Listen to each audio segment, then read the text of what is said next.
שלום, אנחנו נעשה היום אתגר הצחוק. אתגר הפלאפונים התבלבלתי, תעצור.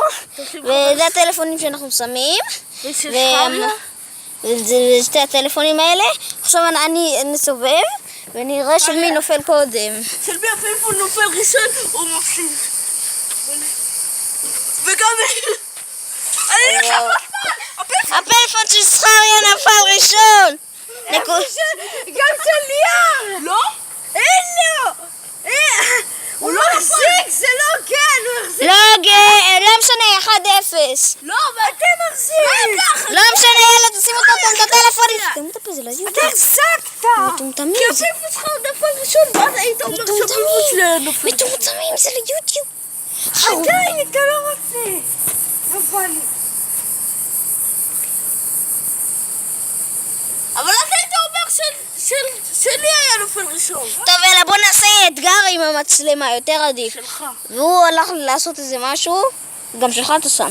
מוכנים? אבל אתה עולה לגלאים. בוא נשים את זה. בסרטון הקודם. בוא נשים את זה. נשים את זה פה ליד. אתה תעלה את זה לטרנט, נכון? ברור שכן.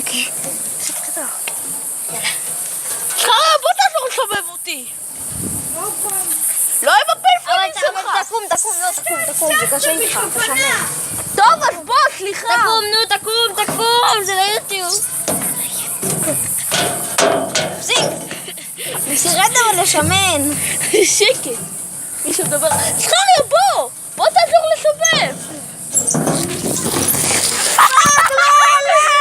המצלמה נפלה ראשונה.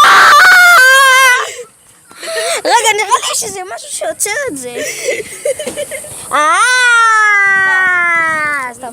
יאללה, בוא נשים עוד פעם את המצלמה. עכשיו את שלושת הטלפונים. זכריה, תשים גם.